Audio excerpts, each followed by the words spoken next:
What's up, everybody? Here's part 2 of my conversation with Ted Bowne from Passafire. Jump right in. It just gets bigger and bigger every year. I mean, they had to do something. They had to do something to give artists the credit. And, everybody knows they pay for shit. We actually, all songwriters are getting a raise. I'm not sure when that's taking place, but they're raising it to like 15% now, which is that's cool. Usually like I think it's like 10.5 or something percent right now, or 9 something. You guys work with In-Grooves as well, yeah. and like Sound Exchange. Like when we see the thing come in from Sound Exchange, Spotify is definitely up there. Spotify is pretty much usually the number one highest paying streaming site. Yeah, so they have the most. As much as artists want to bitch about it being like taking away from them, it may be supplementing album sales. I don't know. Who knows what the algorithm is at this point? But like, how many albums would we have sold if Spotify didn't exist? Versus how many times has it been streamed since it has existed? That equation has yet to be determined. Yeah, but.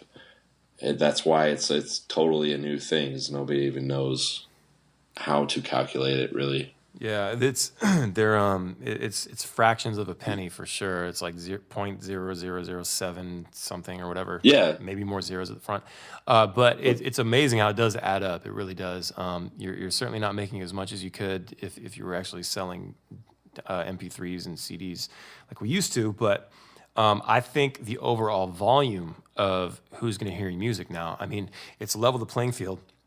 You can be right up there with, Katy Perry or Rihanna or whoever. It's That's just true. The idea that anyone that pays for Spotify can hear your song. It's wild. And even people who don't pay for Spotify. Yeah, that's very true. It's exciting. It's just exciting. It's a whole new thing. And hold on, my heat kicked on. I'm gonna turn this shit down here.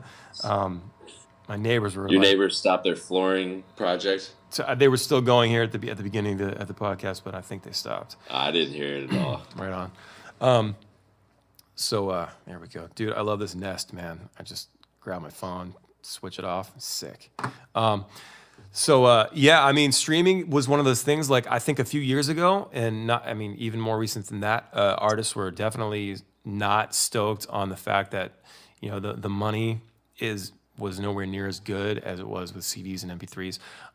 But everyone's starting to see the value in it when you look at it from that side, like the how anyone that pays for it can get it. And even the people that are on the free tiers can get it. And it really just, when you start a band, your whole idea is to get exposure. Well, this is your exposure, and you're going to get some money for it too eventually. But it's just the way it is now, man. And if you work really hard and you get people to love your band and put out good shit consistently, the numbers are going to go up. It's just an organic thing. So I'm actually really stoked on everything. I've kind of been over iTunes charts and sales for a while. I'm more about pushing the streaming. You have to embrace the future. If you sit there and try to be a dinosaur, these artists that don't put their shit on Spotify for a few weeks, the first few weeks, you're just putting a fucking paywall up between you and your fans.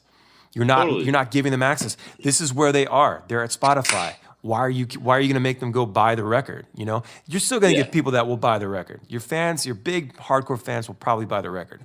But there's a lot of people I'm not going to fucking spend $10 on that. I got Spotify. I'm just going to wait a few weeks. Don't do that. Just give that shit out. We used to give out free music all the time. I mean, how stoked are you though nowadays when somebody comes up to you and says, "I used to download your shit off LimeWire"? And first of all, you're like, "Oh my God, you're definitely old enough to drink. Let's go have a beer. Let's go talk about this." Yeah. Back in the day, I was stoked to learn that random people came to our shows and they're like, "I downloaded your shit off LimeWire," and just to know that our shit was on LimeWire, it was like a taboo thing. Mm-hmm. It was like, yeah, we made it to the dark web. But Totally. then, and you know this person, Chase. I won't name his last name, but you know I Chase. know him. And Chase was trying to convince me of, Spotify being the wave of the future when it first came out. And I don't know why, but I just remember I was so against it. I was like, no, that's not okay. They can't just listen to our music anytime they want for free. That's not okay. He's like, it's not free. They paid $10 a month. I was like, $10 a month, and you get to listen to any album. That's like paying for one album, getting all the albums every month. And he was like, yeah, well, I don't agree with that. Like, if more people do that than buy albums every month, then more people will be paying per month. And try to explain to me that like everything to me, and I was just like not having it. I was like, Spotify is going to go down. Nobody will support this. This can't be good for the music industry. And then we started to see income from Spotify, and I was like, oh, Yeah. okay.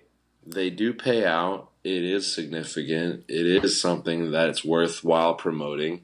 And now to get a part of a Spotify playlist or a live Spotify thing is a prestigious thing, and it's now like becoming something that is viable in the music industry. But at first, I was very, very against it. I didn't understand why they were just giving whole libraries of music away for $10 a month. Yeah.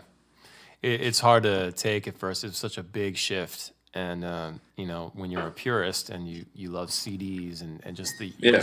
you understand how it all works, that's why But when the you're an labels were artist, freaking out, and now that's why the fucking labels, you sign with a major label or even the indie labels, they'll do a 360 deal with you.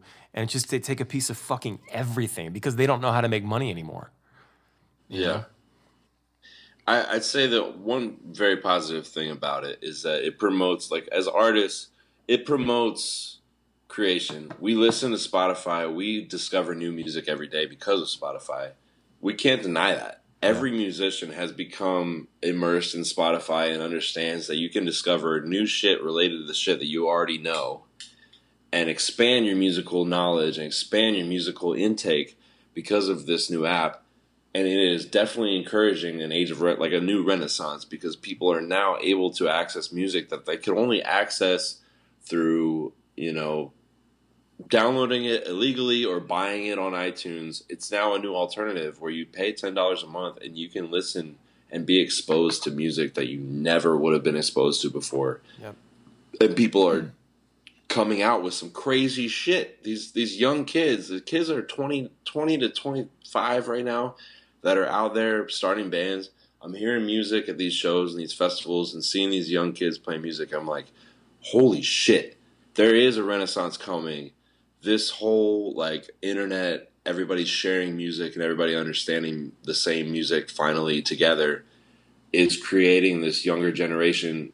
Take, what was it, Hirschhorn? Eric Hirschhorn, the saxophone player with Revolution right now. Yeah. That kid is the biggest sponge of music. He likes everything, and he spews it out so beautifully. And if you check out his next project that he has been working on, oh my God, he's about to release some music that is everyone deserves to listen to.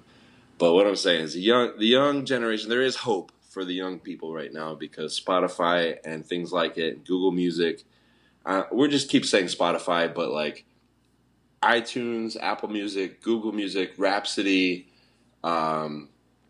LimeWire, Napster, whatever, all these things have molded us into a society where we're now like on another level of receiving music. Whereas back in the day, it was like you had to pay a lot of money to go get something and listen to it over and over again. Yeah. Or you had to sit around on the radio and record it on tape. Yeah. And we're never going back. I mean, I think people are naturally, they gravitate to convenience, and Yeah. fuck yeah, I'll pay $10 a month, and Yeah. I say that as a consumer and an artist, Yeah. It's wild, but yeah, gladly I'll pay $10 a month, and I think I've got the family plan. It's like $15, but like, it's just I don't know, man. We're in a new age here, and we're never gonna go back. It's I don't know what the hell the next medium's gonna be, but Well, when the grid shuts down, we're gonna have to go back to like playing music to each other, like acoustically and stuff, in the woods. So yeah, hand drums just and keep shit. doing that in your side time. Keep practicing like acoustic guitar, ukulele, djembe, tambourine. I mean, I've heard you talking about tambourine. A triangle. Yep. Let's get the triangle out there. Just start practicing your clarinets, your flutes, your trumpets, your trombones, all the things that we can take with us that are small. We're going to need to start bands that are Spotify and the radio in the future world after all of this shit blows up, because there's a lot of stuff that we didn't even talk about in this hour. But I'm glad we didn't. But I'm just going to say, practice your acoustic instruments, ladies and gentlemen. Shit's going down. Shit's going down. So tell us about real quick about your studio, man. You got a studio. I've been there. Your porch tried to kill Scott, our keyboard player. The night that you guys saw my studio, Scott fell off my porch and broke his face. And then the next day, you guys went on 311 cruise, and Scott had a busted lip, and he made it all the way through. And God love you, Scott. Man, you're a trooper. But that lip was so busted. much It was busted blood. so bad, So much blood. that my friend Eric passed out from the vision of seeing the blood spurting out of Scott's lip. He saw that, and he came in the house and passed out on the floor, and I had to put him on the couch. That was a crazy night. I remember seeing that. Scott had a mouthful of blood, and just and I'm like, okay, I'm gonna go in and get you some napkins. I walk in, and your friend just passes out. I'm like, what the fuck is going on? He like dropped his. That's why I only have 3 stemless wine glasses, Eric. No, Eric's the man. I love Eric, but he can't stand the sight of blood gushing out of people's faces, and that's what was happening with Scott. And so he had to be rushed. And Josh Hasek of Resonated rushed him to the hospital that evening. That's right. Yeah, I remember that. A lot of good people that night. We were hanging with Pepper that night. Who else was here? That's right. That was Genesis Live with Pepper. Revolution guys were here. Revolution guys were there. Yeah, who else was there? It was a crazy night. Yeah, that was fun. You've I've seen you in there with the Reese brothers. They've been in the studio for their full length, and they just came in recently for some demos. And Of Good Nature has been in my studio. Chris Cassaday is a guy from DC that I recorded in Savannah and then recorded him here. My friend Ben Lewis was here last week. I've had a lot of people coming through since I opened it up, and it's basically, it took a little while, but now it's just it runs so easily. Everything's set up so that I can just kind of knock out a session in a day, and as long as you come to me with some fully developed material, I can put it through as well as you possibly can imagine. That's great, But man. Nothing like a home studio. That being said, I definitely having the Reese brothers, those guys, 19, 21 years old, coming in with, very new but throwback. For such young guys, they have a very good. They're very in touch with sort of old styles, and they're also very in touch with their instruments. And you know this better than anybody. You work with bands too, and like working with people who don't have when they come in, they just lay it down, and it's like, we've been practicing this for 4 weeks before this studio session. We know every single part. We've got a chart here. We're going to go down and check off the list of everything that needs to happen. Working with a band like that, which is what we've done, Passafire has been a part of that, going down the list and checking off the chart and recording the album before we actually record the album, kind of thing. Right. Pre-production is a real thing. Huge. These kids, Reese brothers, come in with a full idea of what they want to do. They lay it down. They don't have any kind of second guessing or judgment of what they're doing. They're just like, here it is. This is what we got. And they play it, and I record it, and we sit there and go through and edit things out. We recorded 3 songs yesterday with drums, bass, a little bit of keys, and vocals. And that was one of the fastest sessions I've ever had, really. But it's to work with these guys. They just went on the 25th anniversary tour with G-Love. I saw that. Which is huge. That's so cool, man. Those guys are talented. But like I was saying earlier, Florida has a lot of talented artists since moving down here to St. Pete. And, you know, coming through Janus, every time you come through Janus, you feel like you're embraced as a musician because a lot of people around here are musicians, or they know musicians, or they're involved in the music scene somehow.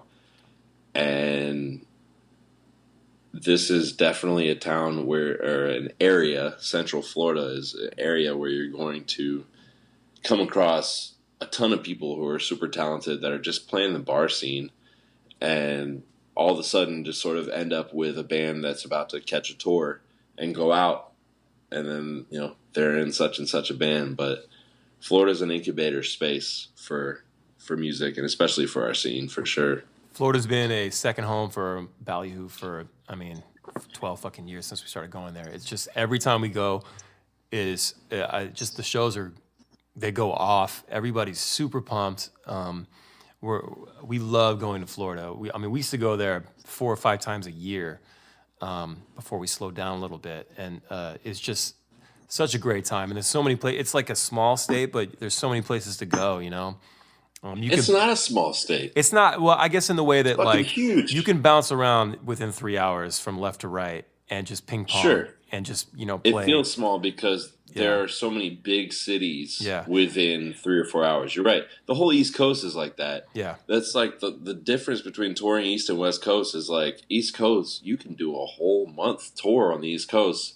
West Coast, you can maybe make it to 4 cities in a month without your van breaking down. It's like every city is like 7 hours away. Yeah, it's brutal over there, man. Start getting in the mountains and shit. Oh, boy. But, you know, awesome crowds and awesome people over there, and our scene is definitely taking off over there. But as far as the East Coast and us coming up in the East Coast, Florida has supported our scene the most since I've been since MySpace days, man. Yeah, dude, those are the days, man. That's when we started going there, and like I said, it's been awesome, probably just about every time, and it's just gotten bigger. Just for the record, to correct everything that was on that last episode with Nick, that was me that you talked to on MySpace. I also talked to Duddy, the Dirty Heads. Dirty Heads. Yeah, I talked to him 14 years ago on MySpace. Like, so many people that we've now expendables to. I think I talked to Jeff on MySpace a long time ago. Wow. It just opened up, that whole thing opened up the world of like, oh, you can listen to 4 songs of this band and see if you like them. And then it would start recommending bands. And all of a sudden, it just like started bringing everybody together, and that was the beginning of like this whole human genome project with Pandora, and that was such a cool thing too. Yeah, it would tell you. It would tell you. You could click on the song, and it would flip around. This card would flip, and it would tell you why it gave you this song. And it's like this song has male vocal melodies that are whatever. That are like, prominent. Yeah, prominent male vocals that has and the guitar is like in the high mids are pushed, and like just it's really cool. You obviously like rhythmic grooves with African American vocals on it. Like, yes, I like hip hop. Yeah. Like, you could just break it down to I like hip hop. Yeah, it's a little too wordy, but man, that was a very cool thing they did. And I mean, that's how everything is run now. When you run a radio station on Spotify now, it's the same kind of thing. They're pulling songs that are within the same sort of genre, same sort of vibes, that kind of stuff.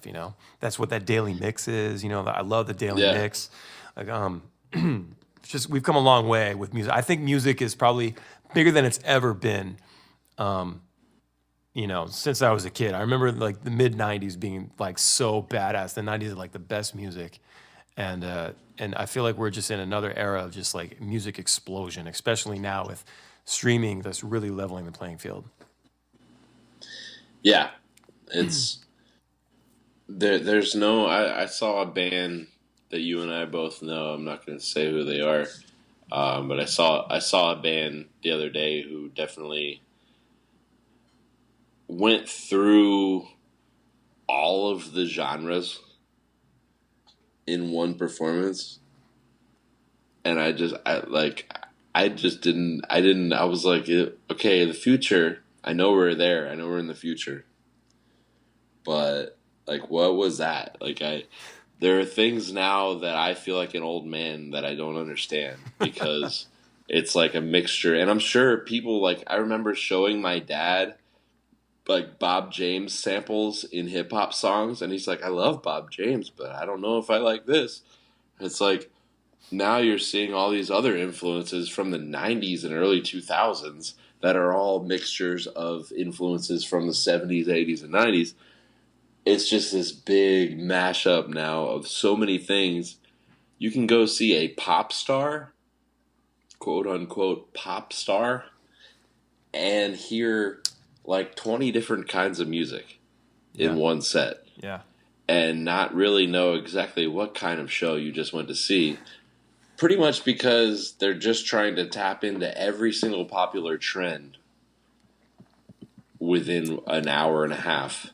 I think it's And just make a big buck, and it's like I love being diverse, and I love varying up the music, but some of the things that you see in pop culture with the halftime show, the Super Bowl, and like stuff like that, it's like, what are they really trying to promote here? I have no idea, because music is taking a backseat to all of this. Yeah, it's by design. I mean, just the name itself, pop. It's just Pop. popular. Like, Yeah. it's not for everybody. That's for sure. I get down with a lot of pop songs. Don't get me wrong. Oh, I do too. I love like melodies. I'm just a sucker for it. And good beats. But yeah, I don't know, man. It's different. I think that's why I decided on punk rock and alternative music and reggae, as a kid, and like, it just. I think if you add the word sex in there in your genre, then you'll go for it. You guys have done that. We have done that, and Yeah. you know what that is? It's such a stupid thing, but we needed like a hashtag that stuck out, and it's just I figured it was all things that people like, um, Yeah. and it sort of represents what we're about in a way, Dude, Blood Sugar Sex Magic. What is there a better album title? No, Tell me. I don't. Tell me what's a better album title than Blood Sugar Sex Magic. Yeah, nothing comes to mind. Yeah, microphone drop. Yeah, done. Yeah, that's I don't know. You gotta be creative, I guess. You gotta like fucking. It's all or art, you just man. gotta talk about the raw ass shit. Yeah, I'm looking forward to like our next release because it's a little like heavier. It's like it's all fast and heavy shit, and just like the content. That's what we want. Lyrical. That's what. Yeah. That's what we hooligans want, man. The hooligans. We like the hard. Well, before we get out of here, why don't you tell us about you got a little solo project going on? I have a side project with my dad and my brothers called The Printers. The Printers. Yeah, and it's like sort of this is like a soft announce because we're kind of doing the whole thing backwards. We released it. It's on iTunes. It's on Spotify. We're called The Printers. Our album's called Quadratones. It's my dad and me and two of my brothers. And we are basically like a funk, soul, rock, folk band. It's hard to. We're one of those multi-genre pop bands, basically. But we made some songs that all four of us really, contributed in a fan. Like the whole recording process was magical. To be there with my dad and my brothers in a recording studio, and actually, like, I played the drums initially. I love the drums, so playing the drums with my family is probably one of my favorite things I've ever done in life. So, like, we we put this together 2 years ago, and my cousin Austin, who you know, was there filming, and my brother has been putting the film together for the last couple of years, and we were waiting for the documentary to come out, but we decided to go ahead and release the music, and then the documentary will come out at some point, but it's like film of footage of us doing the album and then a bunch of old family footage that my brother found. And it's just a tribute to exactly, being in a band is a family. So, like, being in a band with your family, that's a whole nother ball game. Yeah. And having the chance to actually get everybody get together now that everybody has their own adult lives with kids and stuff, like, it was a really special time, and we got to put together 8 songs that everybody really, did their best to contribute to. So check out the Printers Quadratones on Spotify and iTunes and Google Music and all the things. That's awesome, dude. I can't wait to check that out. That's really neat. You got your family involved. Yeah. So the documentary, is that going to be like, where are we going to see that? YouTube, Vimeo, iTunes? I'm thinking probably we'll just release a YouTube and announce it from the Facebook page of the band and the Instagram page. But, I'll announce it from Passafire channels. This is a band that has literally no tour history or album history. It's a debut thing. So I'm going to have to announce it from other channels that I have. Get some looks. So I'll definitely be sharing it with Ballyhoo and your cohorts, our friends, our mutual friends in the scene. Hell yeah! And I'll give you a shout out as well. I like to do that. I like to do that with our friends' bands, bands that I respect. Like whenever they get a new record or new song, I like to throw it up on the Ballyhoo Instagram. I just feel I don't expect anything in return. I just think it's cool to show the support, and I think that we should definitely be this whole community should be. It's not a fucking race. It's not a contest. You know? Let's support each other's music, and why the Resonated fuck not? just came out with some new music. They did, yeah. Big up Resonated. That's another band from this area that I've since moving here become really good friends with the dudes from Resonated. And great guys. They've been working really hard on the same thing we're talking about, like making popular music that's still music that is music from your heart, but it's like it connects on a musical level with the masses, and those guys have been churning that shit out recently. Yeah, yeah, they're a lot of fun. They're all good dudes, and former Right Coast Records alumni, actually. Your boys, yeah, my boys, man. So what's Passafire doing next? We are doing the Mount Snow Reggae Fest with Giant Panda Gorilla Dub Squad and Roots of Creation on the 24th, I think, March 24th. Sick. And after that, we're playing in Colorado April 14th. We're just doing some little shows leading up to the summer. After that, as you know, and many of our fans probably know at this point, we decided to take like the first half of 2018 pretty easy and just like write music and chill out. We've been touring just as hard as you guys, and you guys all of us that have been on the road for the last 15 years deserve a chance to just chill out. I strongly recommend it. Yeah. But we're getting back on the road in the summer, and hopefully in the fall we'll have something really substantial to announce. So just for now, just taking that time to rejuvenate after releasing a record and touring it and being, in that grind, in that wheel for many, many years. We haven't taken this amount of time off since Mike joined the band in 2010, 2011. So Yeah, it's much needed, man. overdue. It's way overdue, and it's nice to get that recharge. And then when you go back out on the road, you're gonna be pumped. You're gonna be stoked to go do it again. Yeah. I mean, we just did this last weekend in Vegas, and I was very stoked to see the guys. I haven't seen the guys in like 2 months. When I heard your podcast with Nick, I was like, "Oh, hey, there's Nick's voice." Like I hadn't heard Nick's voice. I miss him.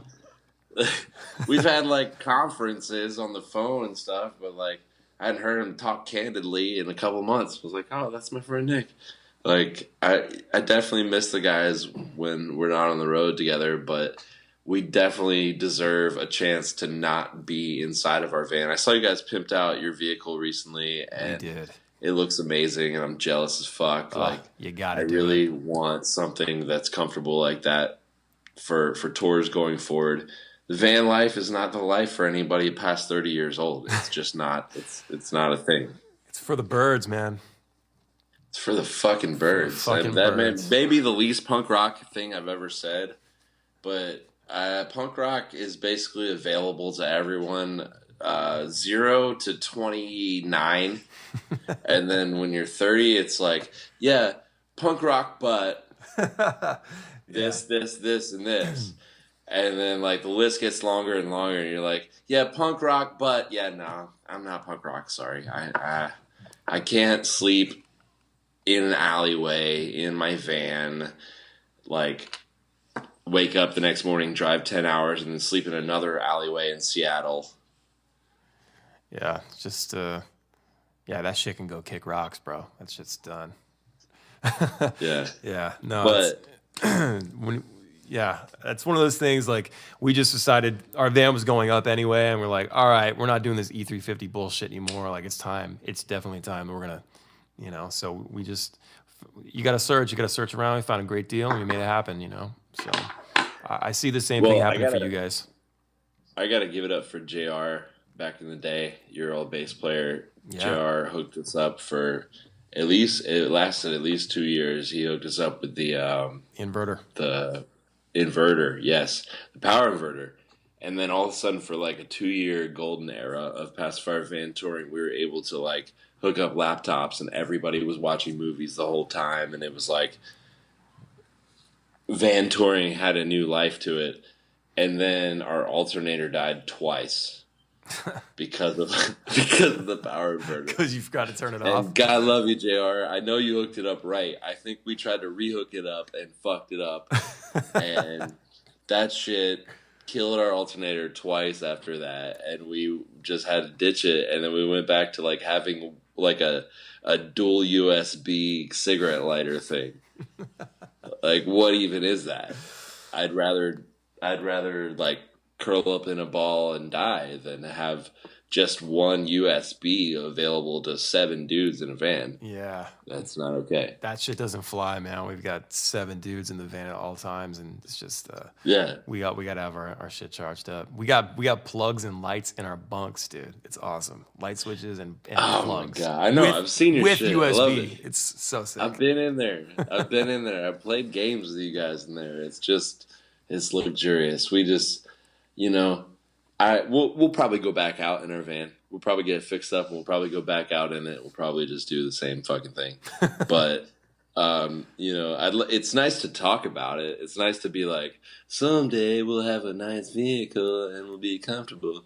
But that comes with people getting behind us and really supporting us, and actually like, going out there and buying the album on iTunes instead of just streaming it every day. Yeah, we get paid sometimes from streaming, but you go buy that album, we get paid 10 times what you're gonna, not even 10, fucking 1,000 times. Lots of times from streaming more. one of our songs. You go buy one of our songs, you give us 1,000 times more. Yeah, it's a lot. Than you would from streaming it. It still is a thing to us that you need to buy our music. It's a new era, and it's crazy, and it's awesome. We get to listen to music on the internet. we still need you to buy our music. Yeah. Yeah. Point blank. It's true. It's true. It's still a commodity. It's still a thing that you take for granted. Please just go out there and buy it and put it on. I know you don't even want to take the space up on your phone. I know you don't have an iPod anymore. I know you don't have any place to really store it. Buy it and throw it away. I don't care. Just buy it, please, and don't stream it as much, because buying things allows the people who make them to make more of them. Right? Everybody should buy a Passafire CD, and then everybody should, if you're on Spotify, which you probably are if you're listening to this, go to Passafire. Just go to all the songs, save all the songs, and just fucking start from the top, hit that shuffle, and let that shit play all night long. That's what I want everybody to do tonight when you go to bed. I want everybody to take all of Ballyhoo's albums and put them in that same playlist, please. Yeah, why not? Why the fuck not? Please. We'll have a party. It's a Ballyhoo Passafire party on your playlist, and just make a playlist called Brouhaha. Perfect. And just let it play all night long while you sleep. You can turn it down, whatever you got to do, but let that shit play all night, because all that shit adds up. It does. It really does. But even more, what adds up more is like when you actually go to shows. Yeah. And you go to the table that has like the music that the band put onto a little compact disc for you, and you go up and you buy that, and then you also buy a t-shirt. And that allows the band to go fill up the van and go to the hotel, and then wake up and have breakfast and get to the next venue. Yep, and then come back and do it all over again. Yeah, Groundhog Day. Groundhog Day. Mm-hmm. All right, man. Well, hey, dude, thank you so much for coming on the podcast, man. This is awesome. You should do this all the time, and I'm going to recommend people to the new podcast. I appreciate that, man. It's a lot of fun. I think it is a lot of fun. It's just sitting here bullshitting for the last hour and a half. I feel like new bands and new artists that are trying to come up, or they're learning shit. It's I really hope so. Just from hearing about your experiences, and I hope we don't come off like a bunch of dumbasses, but I don't think we will. I hate the way I sound, when I talk. So I'm gonna admit I was at the bar before I even got on this thing, and I've been drinking since. So I hope this hasn't been a total waste of time for everybody. But I love you. I love you all. This is amazing. No, I appreciate you coming on, man. Well, everybody, it's just Passafire.com now, right? It is. You guys got it. The internet gods have blessed us with our own website that isn't Passafiretheband.com which anymore. Still works, right? It still works, yeah. But we got Passafire.com now, which is like that's an achievement for sure. It really is. It really is. I can't. Are you guys Ballyhoo.com? I cannot get Ballyhoo. No, it's some weird. I don't even know what it is. Because you name your band after a fish that is popular in fishing culture. I was fucking 14. I don't know. It just Dude, what I mean? Florida, actually, you can catch Ballyhoo in Florida. And everywhere I go in Florida, there's like 20 Ballyhoo restaurants in Florida. There are. I get tweets and stuff all the time. Like, oh, we're at Ballyhoo. I'm like, yeah, I got nothing to do with it. You're like, yeah, you should say that's my restaurant. Yeah, that's my restaurant. Yeah, go in there and tell him Howi sent you. Yeah, go see Hank. He'll take care of you. That's for Hank in the kitchen. So everybody go to Passafire.com. It's just at Passafire on Instagram, right? At Passafire on Instagram. Cool. At Passafire on Facebook. At Passafire.com. At Tedlington. At Tedlington on Instagram. Follow Tedlington. And keep up on what these guys are doing. They're a fucking awesome band. They've been one of my band's favorites for years, and just a sick band to watch. You are. Yeah. I'm trying to give you some fucking praise. Can you hold up a sec? All right. No. So go check these dudes out. Go buy some tickets. Go see these guys play when they start playing again this summer. They got some new music on the way. Go listen to The Printers. It's at Spotify. Check out the documentary. It's Ted with his fucking family. Just all around good dude. And yeah, man, I would love to have you back at some point. Yeah, keep me in mind. Yeah, buddy. Well, I will talk to you soon, man. All right. Thanks, Howie. Thank you. All right. Peace. Later. Peace out, guys. Well, there you have it, folks. My homie Ted Bowne from the band Passafire. Make sure you go check them out. They're such a sick band. No bullshit there. Yeah, a lot of good stuff there, man. Having some drinks, just kind of shooting the shit about what it's like to be in a band these days. Especially being in a touring band when you're out there just trying to crush it and make some money to pay some bills back home, you know? Hope you enjoyed it. Please subscribe, rate, and review the podcast and let people know what's up. Give it a share, you know. We will catch you next time on Tales from the Green Room. Episode 7 coming soon. Yeah!